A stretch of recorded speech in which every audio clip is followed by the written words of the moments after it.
Mesdames et messieurs, assalamu alaikum wa rahmatullahi wa barakatuh. Que le paix et bénédiction, mais aussi la miséricorde d'Allah soit sur vous tous. Toujours ravi de vous retrouver dans Culture Religieuse, votre fenêtre sur le monde des affaires islamiques. Et cet épisode, on va la consacrer à l'éclaircissement d'autres qualités, d'autres caractéristiques concernant les croyants, l'attitude et la spiritualité des croyants. Cette fois-ci, on va essayer de jeter plus de lumière sur par exemple, Al-Amr al-Ma'ruf wa Nahy al-Munkar, qu'est-ce que ça veut dire? Pourquoi les croyants essaient toujours de prêcher le convenable et d'interdire le blâmable? Et il y a bien sûr d'autres caractéristiques, mais je dois quand même donner les paroles à notre docteur, le grand professeur à l'université de l'Azhar, Docteur Kamal Lagadallah, vous êtes toujours bienvenu sur la TV internationale. Merci beaucoup pour votre présence. Je vous prie. Donc, Al-Amr al-Ma'ruf wa Nahy al-Munkar, ce sont parmi les grandes caractéristiques de la nation islamique, des croyants. D'accord. Cela s'inscrit dans le cadre aussi de la préservation de l'ordre public. Ouais. Et aussi ce qu'on appelle la paix internationale. Ouais. Pour que la paix règne sur le monde entier, on ne pourrait jamais accepter ou bien agréer ce qui est blâmable. Il ne faut pas du tout, en fait, arriver à ce degré où le blâmable ou bien où l'acte abominable soit agréé en tant que fait accompli. Ouais. Malheureusement, dans certaines époques de décadence et de dégradation dans la société, même la société musulmane a connu, en fait, dans certaines périodes intermédiaires, dans l'intervalle, de tels cas. Et il y a cette propagation des actes abominables qui sont devenus comme un phénomène. Ouais. Donc c'est pourquoi l'islam anticipe cette situation chaotique, cette éventuelle situation chaotique, par faire de piliers de l'islam ou bien des obligations capitales de musulmans, le fait de ordonner le convenable et d'interdire le blâmable. Ouais. Pourquoi on l'appelle convenable, on l'appelle l'autre blâmable par exemple? Parce que convenable c'est quoi? Ce qui est accepté, agréé, d'après le convenance sociale. Ouais. C'est-à-dire qui est presque instinctive. Par exemple, même quand on était petit, hein, soit vous, soit moi, soit les autres, lorsqu'on était petit, par exemple, et on trouvait qu'un instituteur tape, par exemple, un étudiant, sans que ce dernier ait fait une faute, donc il était énervé. Ouais. Pourquoi? Parce qu'on sent de l'injustice. Même si on n'est pas la victime de cette injustice, mais c'est toujours détestable. On ne pourrait pas l'avaler, ne pourrait pas l'agréer en fait. C'est pourquoi on dit al-ma'ruf, c'est-à-dire dans les convenances, ça s'accorde à le considérer quelque chose de bien. Ouais. Si par exemple, même quand on était petit, il nous a demandé en fait de payer à titre charitable ce qu'on appelle ma'ounit shita, l'aide de l'hiver, c'est-à-dire pour les gens qui sont dépourvus, qui sont dans le froid, qui sont dépourvus de chaleur, et tout, par exemple, de couverture et tout cela. Quelque chose d'instinctif. Tout le monde en fait s'accorde sur, par exemple, il faut aider les nécessiteux. Il faut par exemple être juste. Il faut être correct. Voler, c'est interdit. Hein. Même l'enfant, tout petit en fait, lorsqu'il a de la conscience, s'il prend quelque chose au dos, par exemple, de sa mère ou bien de son père, il a toujours peur d'être détecté, hein, parce qu'il connaît très bien que, étant donné que son père ne l'a pas encore toléré de prendre cette chose, donc c'est un vol. C'est pourquoi on appelle tout ce qui est bien de ma'rouf, convenable. Ordonner le blâmable, c'est-à-dire interdire le blâmable, c'est-à-dire prohiber le blâmable. Pour prohiber ou bien interdire. Ouais. Pourquoi? C'est quoi le blâmable? C'est-à-dire tout acte à cause duquel on est blâmé, on est reproché, et ne grondé. D'accord? C'est pourquoi, lorsqu'Allah dit Kuntum khayra ummatin ukhrijat linnas, ta'muruna bil ma'ruf wa tanhauna 'anil munkar wa tu'minuna billah. C'est-à-dire quoi? C'est-à-dire qu'il faut prendre le verset intégralement. Il ne faut pas être fier ou bien avoir de l'air hautain, de l'arrogance. Ah, j'appartiens à la communauté la meilleure de tout le monde. C'est par quel motif, en fait? Vous avez une situation meilleure, mais qui exige du motif. C'est vous qui pourrez être la meilleure communauté. Si vous remplissez les conditions de cette situation privilégiée, c'est-à-dire d'ordonner le convenable, d'interdire le blâmable et de croire fermement en Allah. Si vous remplissez ces trois questions, donc vous serez la meilleure communauté. Sinon, est-ce que vous serez une communauté comme les autres? Non. Vous serez la pire communauté. Parce qu'en islam, soit le vrai, soit le faux. Il n'y a pas en fait cette zone médiane, cette zone marron, grise. Non. Parce qu'en islam, vous avez trois choses. Croyance, iman, incroyance, kufr, hypocrisie, nifaq. Il n'y a pas un demi-croyant, ou bien un demi je ne sais pas quoi. Cela n'existe pas en islam. Soit vous êtes correct, soit vous êtes incorrect. Donc, trois conditions à remplir pour qu'on soit un vrai croyant. Ordonner le convenable, interdire le blâmable et croire en Allah. C'est pourquoi Allah nous a mis en garde contre cette indifférence. D'accord? Cette indifférence, en fait, qui était à titre humoristique, appelée par quelqu'un l'animalisme. Animal, c'est pas de mon affaire, en fait. Ça ne me regarde pas. Ah, monsieur, il y a, par exemple, juste à côté de votre habitat, par exemple, il y a quelqu'un qui ne cesse de boire du vin et de faire de bruit, en fait, peut-être de sortir, en fait, d'une situation tout à fait humiliante devant tout le monde, donc c'est pas correct. Ah oui, donc on répond quoi? Ah oui, c'est pas de mon affaire, en fait, ce n'est pas de mon affaire. Ah, ça ne me regarde pas, d'accord? Donc, et Allah nous a avertis, nous a mis en garde contre cela, en disant لعن الذين كفروا من بني إسرائيل على لسان داود وعيسى بن مريم ذلك بما عصوا وكانوا يعتدون كانوا لا يتناهون عن منكر فعلوا. C'est-à-dire, il y avait des peuples, en fait, au temps de Jésus, de David et des autres, d'accord, qui étaient maudits. Pourquoi ils étaient maudits? Parce que lorsqu'on tombait sur quelqu'un qui faisait un acte abominable, on lui disait jamais il ne faut pas le faire, il faut cesser. Donc il n'y avait pas cette si vous voulez, cette attitude tout à fait rectificative vis-à-vis de la société. Vous vivez dans une société et vous cherchez toujours la stabilité de l'ordre public, parce que c'est à votre intérêt. Donc comment laisser, par exemple, les fautifs continuer à leur faute? Il faut leur dire, c'est fini. Comment nous pouvons arriver à cette rectification? Il y a bien sûr des conditions. On va savoir ça à travers votre explication, justement après ce petit reportage.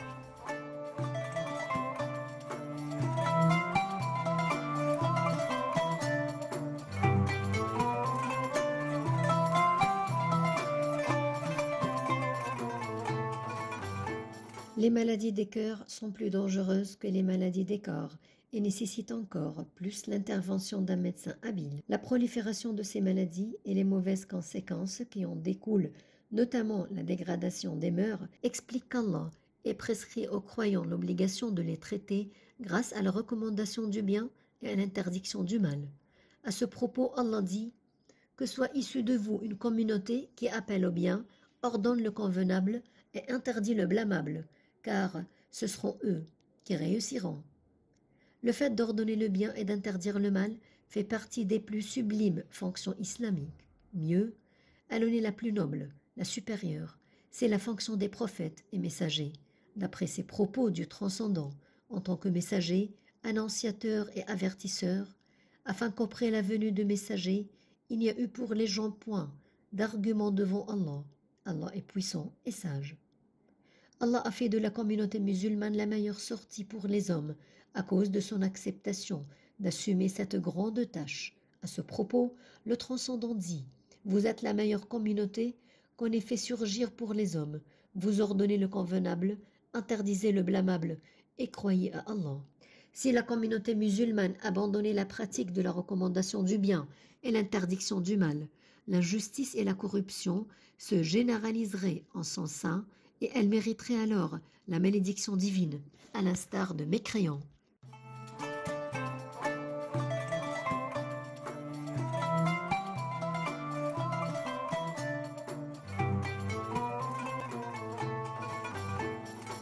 Justement, chers téléspectateurs, il y a toujours des niveaux, des moyens à utiliser pour arriver à l'amr ma'rouf wa nahy al-munkar, c'est-à-dire prêcher le convenable et interdire le blâmable. Comment?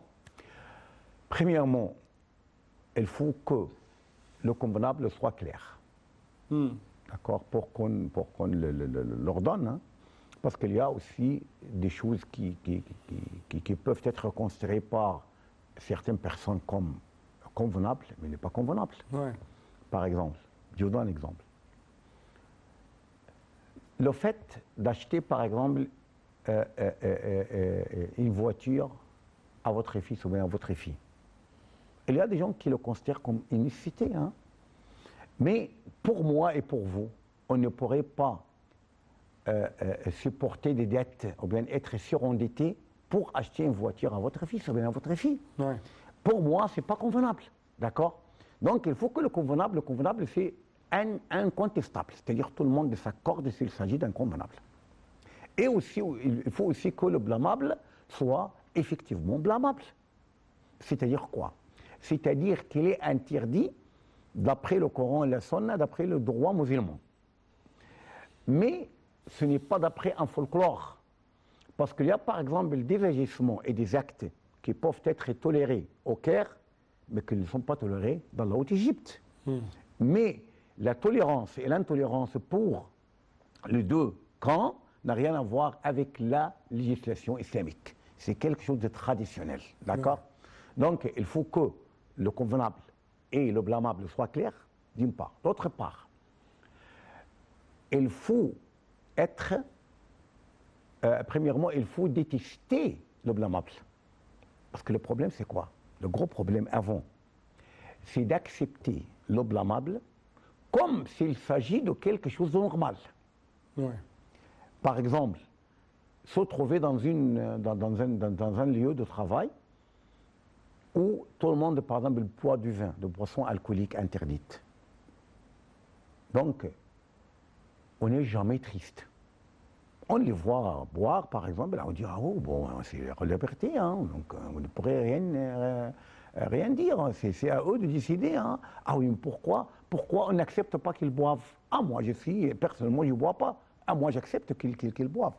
Donc, vous acceptez intérieurement, dans votre effort intérieur, quelque chose qui n'est pas correct. C'est ça le crime.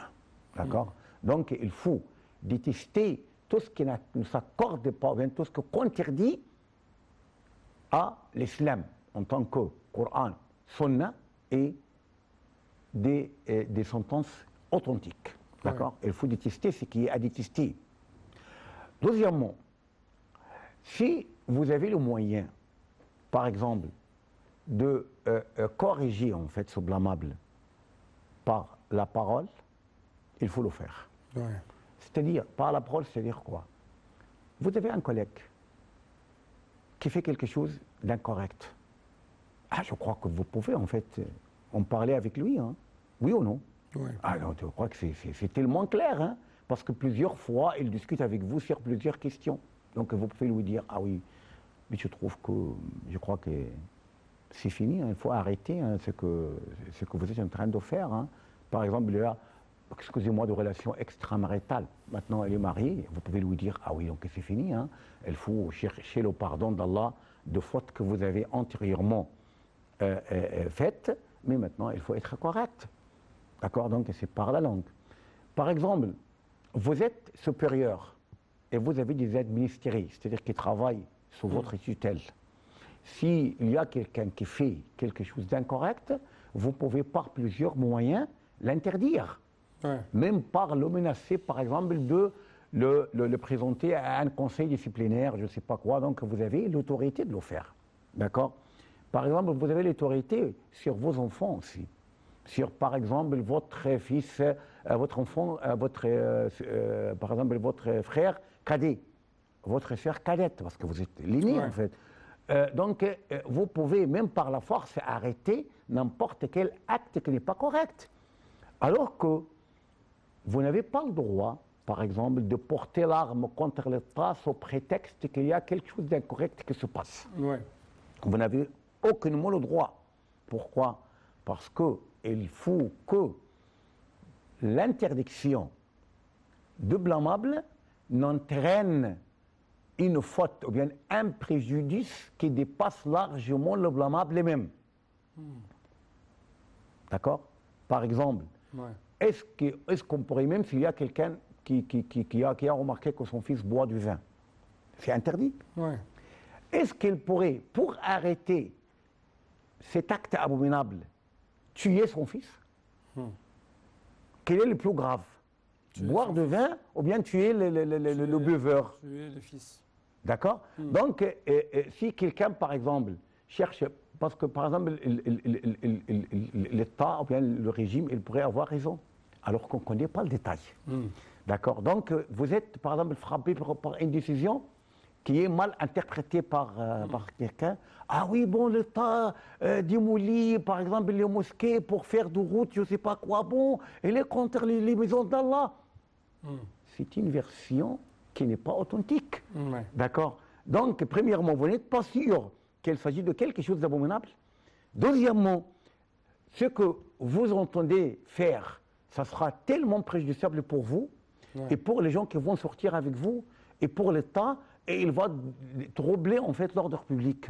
Donc, il ne faut pas chercher à corriger une chose par démolir, par abîmer énormément de choses. C'est de la folie. Ouais. C'est pas correct. Oui, docteur, en fait, je dois vous remercier infiniment pour de telles précisions concernant les conditions sur le blâmable et le convenable, comment nous pouvons faire une sorte d'identification à cet égard. Justement, nous devons faire une sorte de petite visite à une mosquée monumentale. Après ça, on va être encore une fois avec notre docteur Kamal Gadar.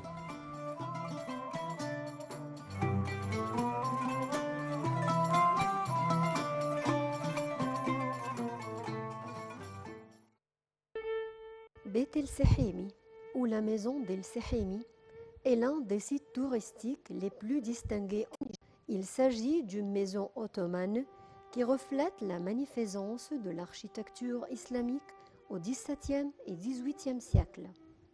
La maison d'El-Sehimi se trouve au cœur du Caire fatimide, la région d'El Gamaliya, dans une petite ruelle baptisée Ad-Darb el-Asfar, tout près de la rue d'El Mu'izz, une rue qui regorge de monuments islamiques.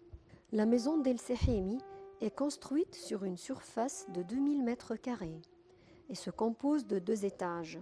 Le premier, Al-Salamlik, est consacré aux visiteurs et le deuxième, Al-Haramlik, est consacré aux visiteurs femmes. Ces 2 étages comprennent 119 salles. Le nom actuel de la maison est dû à son dernier propriétaire, Cheikh Mohammed Amin al-Sehimi, qui l'a acheté en 1796. En 1930, le gouvernement égyptien a acheté la maison antique des petits-fils de Cheikh al-Sehimi à 6000 livres égyptiennes et a consacré une somme de 1000 livres pour sa restauration, qui lui ont rendu sa splendeur. Et elle a été réinaugurée, donnant l'exemple à l'une des plus belles et plus riche maison ottomane en Égypte. Du point de vue architectural, la maison d'El Sehimi est composée de deux édifices, l'une au sud et l'autre au nord, par Cheikh Abdul Wahab Tablaoui, et la date de sa construction est gravée sur une frise en bois au-dessous d'une chaise qui se trouve dans la cour interne de la maison. La partie nord de la maison d'El Sehimi est construite en 1796 par Ismail Chalabi, l'a annexée à la partie sud, formant ainsi une seule maison composée de deux édifices. L'architecture extérieure de la maison est composée de trois façades en pierre. La première est la façade principale, qui se trouve dans le côté sud-ouest et est composée de 3 étages et donne sur la ruelle del Darb el-Asfar. Juste au milieu de la premier étage se trouve l'entrée principale de la maison, formée d'un arc brisé. Et à gauche de cette entrée, il y a une autre porte qui conduit vers les annexes de la maison et vers le tombeau du cheikh Nasr ad-Din al-Arba'in. La façade de cette premier étage renferme un nombre de fenêtres devancées de grillages en bois.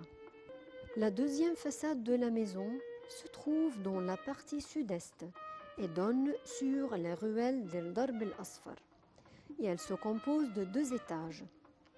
Cette façade, comme la principale, renferme plusieurs fenêtres. Dans la partie est de la deuxième façade, il y a une porte qui conduit vers le jardin postérieur de la maison. La troisième façade de la maison se trouve dans le côté nord-est. Et maintenant, une grande partie de cette façade est complètement démolie. L'entrée principale de la maison d'El Sehimi conduit vers une surface carrée.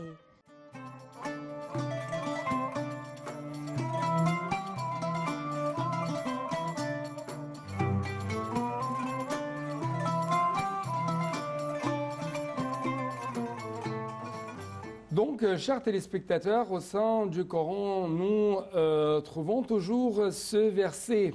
وَالَّذِينَ يَمْشُونَ عَلَى الْأَرْضِ وَعِبَادُ الرَّحْمَنِ الَّذِينَ يَمْشُونَ عَلَى الْأَرْضِ هَوْنًا وَإِذَا خَاطَبَهُمْ الْجَاهِلُونَ قَالُوا سَلَامًا.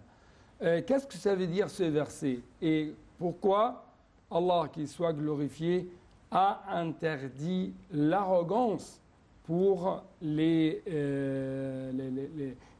pour ses serviteurs, pour les serviteurs des miséricordieux, et comment Allah, qu'il soit glorifié, a essayé de dire aux croyants comment vous pouvez traiter avec les insensés, avec les ignorants. C'est ce qu'on va savoir à travers les explications de notre invité, docteur Kamal Gadallah. Comme on vient de le dire tout au long de cet épisode, l'islam cherche toujours à faire cette stabilité sociale, à préserver l'ordre public.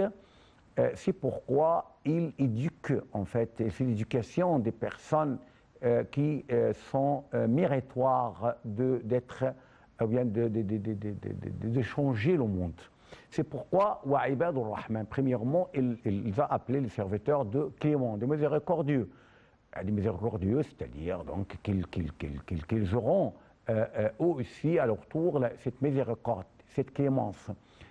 C'est pourquoi, bien partant de cette clémence, ils marchent si tranquillement, avec douceur, avec docilité sur la terre, c'est-à-dire qu'ils sont tout à fait loin de l'arrogance, loin de l'air hautain, loin de, par exemple, de l'orgueil, mais ils s'entretiennent avec tout le monde d'une façon tout à fait docile. Même s'il s'agit, donc ils ne sont pas rudes, ils ne sont pas cruels, mais admettons qu'ils sont confrontés par des cruels, par des gens insensés, par des gens, par exemple, mal polis, excusez-moi. Donc, comment se comportent-ils? Ils comportent aussi d'une façon tout à fait douce et tout à fait clémente. وَإِذَا خَاطَبَهُمُ الْجَاهِلُونَ قَالُوا سَلَامًا, même lorsque les insensés leur adressent la parole, c'est-à-dire cherchent à les provoquer, à les mettre en colère, ce qu'ils disent c'est quoi? Ils disent salam, c'est-à-dire paix, C'est-à-dire que nous sommes obligés de répandre la paix à tout le monde et d'éviter tout ce qui pourrait être conflictuel. C'est-à-dire que le musulman, comme le dit le prophète sallallahu alayhi wa sallam, il y a la foi, c'est-à-dire qu'il se familiarise et il est toujours familier. C'est-à-dire qu'il ne pourrait pas être détestable par les autres, il n'est pas cruel, elle n'a pas l'air hautain, elle n'est pas arrogant. Donc tout cela, en fait, c'est contre l'esprit de l'islam. C'est pourquoi le prophète dit, par exemple, en ce qui concerne la clémence, Ar-Rahimouna yarhamuhumur Rahman. Les cléments seront agréés dans la miséricorde d'Allah. Elle a dit également, quiconque ne s'entretient pas avec les autres d'inclémence, il ne serait pas du tout enveloppé par la clémence ou bien la miséricorde d'Allah, gloire à lui. De tels attributs ou bien de telles qualités et bien d'autres vraiment sont le leitmotiv de comportement islamique, de vrai comportement islamique ou bien comportement coranique et prophétique, parce que la dame Aïcha, elle était interrogée sur les moralités du prophète, salut et bénédiction sur lui. Qu'est-ce qu'il a dit? Il a dit sa moralité était basée sur le Coran, c'est-à-dire qu'il cherchait toujours à s'adapter avec les consignes et les instructions coraniques. C'est toujours en fait dans le Coran qu'on met l'accent sur les qualités des croyants, soit par exemple dans la sourate Al-Baqarah, la vache, la sourate Al-Imran, la famille d'Imran, la sourate le croyant Al-Mu'minun, la sourate Al-Furqan, le discernement, la sourate Al-Ma'arij, les constellations. Donc dans tout cela, on trouve tout à fait vivant les caractères ou bien les attributs des croyants qui sont invités à créer un monde mieux, à mener l'humanité vers le bien et vers le bonheur, chose qu'il faut contempler, étudier et méditer tout le temps, parce que le Coran n'était pas descendu pour être conservé par exemple dans les bibliothèques, ou bien par exemple dans les voitures, ou bien par exemple pour être récité sur le tombe à la mémoire de morts, mais il était descendu pour être dynamique, effectif, pour être mis en application, surtout du point de vue de comportement des croyants lui-même. Donc, je dois vous remercier infiniment pour de telles explications. Merci beaucoup, Dr Kamal Gadallah. Merci beaucoup. Donc, avec ça, nous devons clôturer cette édition de Culture religieuse. Merci beaucoup pour votre attention et à la prochaine. Il ne me reste que vous dire Assalamu alaikum wa rahmatullahi wa barakatuh. Que la paix et bénédiction, mais aussi la miséricorde d'Allah soit sur vous tous. Au revoir.